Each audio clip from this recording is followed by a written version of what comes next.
we wanted to talk first off about the headline of the day, which is that of operational control in wartime, because we know that is probably on the minds of some of our media here in the audience today, and get your response to the meeting between the defense chiefs in Washington, D.C., and we had Minister Hahn and Defense Secretary Hagel yesterday agreeing to a pushback, perhaps to the mid-2020s, of wartime operational control. What are your thoughts, Patrick? Sure. Well, the first thought is that in any alliance where you have to be ready to take perhaps sudden military action, you don't want there to be big seams in the decision-making process. And so one of the values of the current Combined Forces Command, in which the U.S. forces sort of take the lead and have taken the lead historically for potential wartime engagement, although not necessarily leadership for all South Korean forces that could engage in military action, has meant that there would be no time lost in decision-making. And yet, as South Korea takes on a larger responsibility and role for security on the peninsula over time, it's very important for South Korea to be in the lead.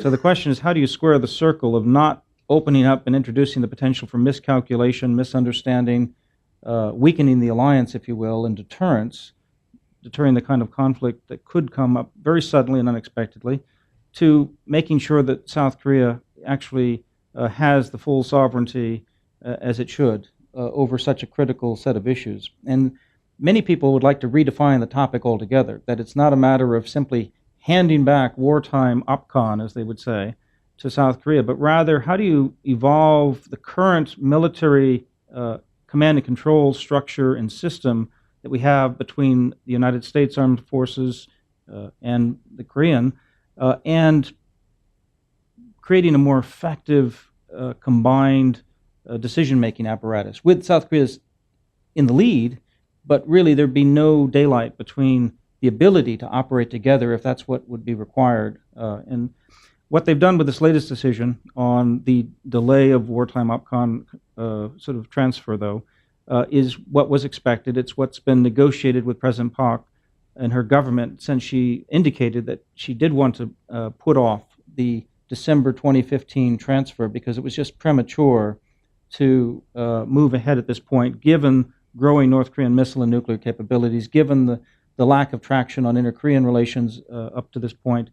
And so there was a tacit agreement inside U.S. ROK negotiations over the last year or two that this would indeed have to be delayed. And the question was how to characterize the delay and whether the delay would be another date, which is what some maybe in South Korea might want politically. They might want a date certain so that this thing does not just drag on forever in perpetuity.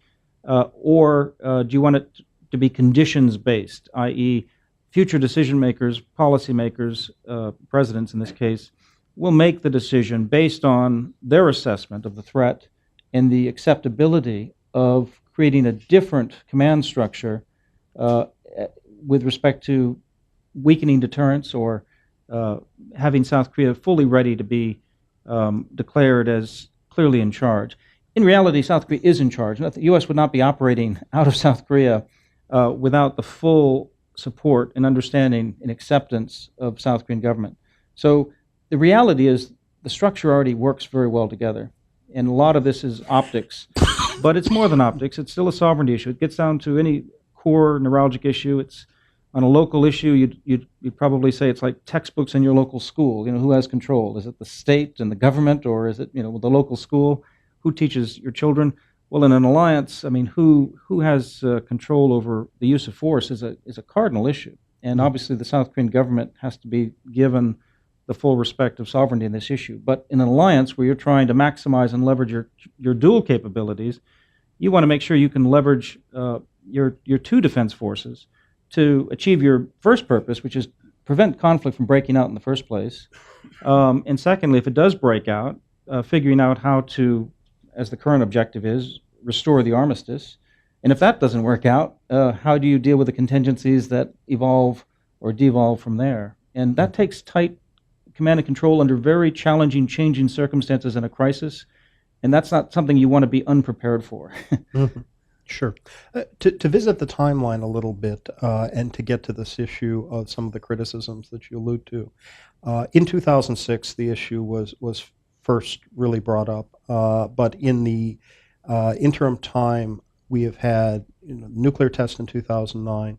We've had the Chonan sinking in 2010, the shelling of Yongpyong Island, and that has given pause, it seems, to the Seoul administration on that.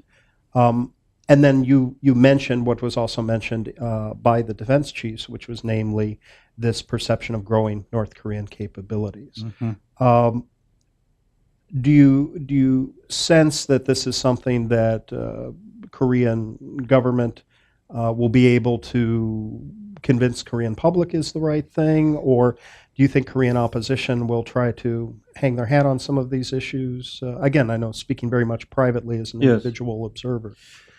Well, I think Korean politics are very divisive on issues like this, and both sides have to be respected, and there are more than two sides, but even both general sides have to be respected. The 2006 solution, of course, goes back to a previous government, and we'll have another government in a few years, and so this is not the end of the story by any means, but even President Park will have to continue to sell this deal, this arrangement that is basically continuity for the next few years. It may look differently depending on North Korean behavior. So we haven't seen since 2009 and 10 either another nuclear test or lethal uses of force on the part of North Korea in that time. And so if we see a fourth nuclear test, if we see more lethal uses of force on the one hand, then I don't think there's any problem selling that. Mhm. If, on the other hand, we see a real change of heart and six-party talks resuming and North Korea actually undertaking tangible steps that start to convince people that maybe they don't want to give away their nuclear weapons, but maybe they're willing to lower the temperature and get along in a more civilized behavior, I think, yeah, it's possible that this could be a difficult issue for President Park, but at the same time, she could be redefining this going forward as well, since it's condition-based in this agreement. Very good. Since the 2012 test and then subsequent to that, the satellite launch Yes. slash missile test, there has been growing concern. North Korea seems to be, at least in recent months, in something of a diplomatic charm offensive, to use one of the media descriptions. Where do you think we sit in terms of the view of the threat of North Korea? And that's really our entree into Sure. discussion about the elections and the political cycle as well. Well, that's terrific. Of course, 2012 was the third test. 2009 was the second test. I misspoke on that. We have seen a charm offensive over the last couple of months from the North Korean government, and it's manifested itself in sending high-level envoys to Europe, the foreign minister here to New York, to reaching out to Prime Minister Abe to talk about a potential historic deal on the abductee issue. And then North Korea went into hiding a bit. Kim Jong-un went into his 40 days in the wilderness, but you also had the North Korean government back off of the report that they had promised the Japanese government. The Japanese government had virtually said, look, we're going to release some funding, we're going to relieve some of this financial pressure on you, relieving sanctions if you would finally come clean on more information about the whereabouts of Japanese citizens who were abducted back in the 70s. This is old information. One could imagine that inside North Korea, although we don't have any view of what's actually happening in this kind of discussion, surely when people talked about the abduction report, they must have had mixed feelings about handing very, very sensitive secrets about abduction, which would have been a covert operation, to Japan, of all countries, an arch enemy for the North Korean regime. And yet they seem to be heading in that direction. It was going to happen, and Abe was even ready to go to North Korea if there could be information. That would have been really historic, and yet they backed off. And this is the same time that Kim Jong-un is in hiding, maybe having surgery. Maybe there's a purge of some more officials going on inside North Korea. We don't really have a good window of what's happening.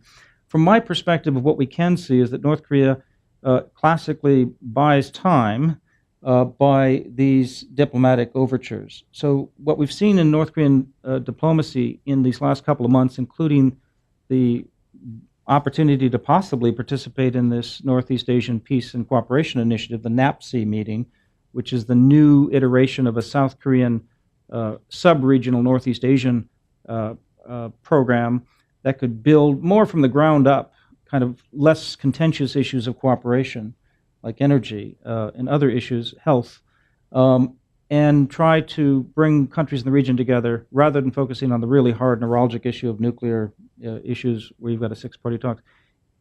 North Korea is tinkering with possibly going there. North Korea sent the highest delegation ever to South Korea. Mm-hmm. North Korea has hinted at wanting to have another moratorium deal.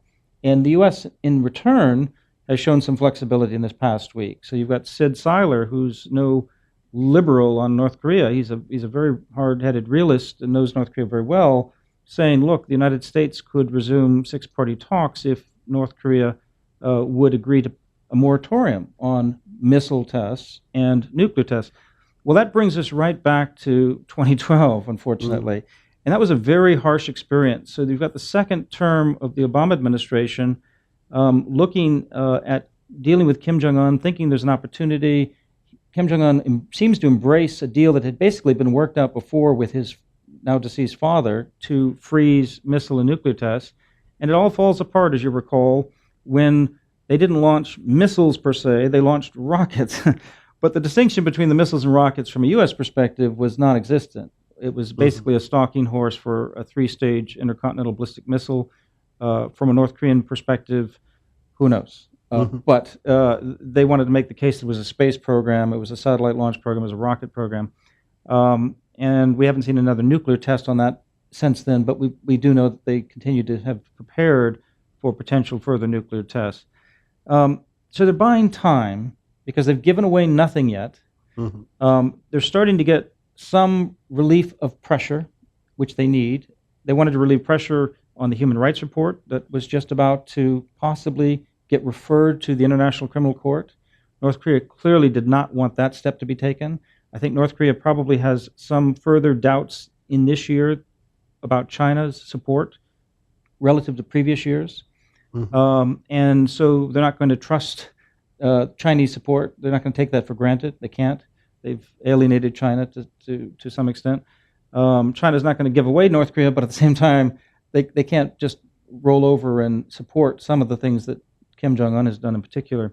So it's they're buying time to relieve pressure, to gain access to some external resources, and thirdly, to try to deal with the internal machinations of North Korean politics.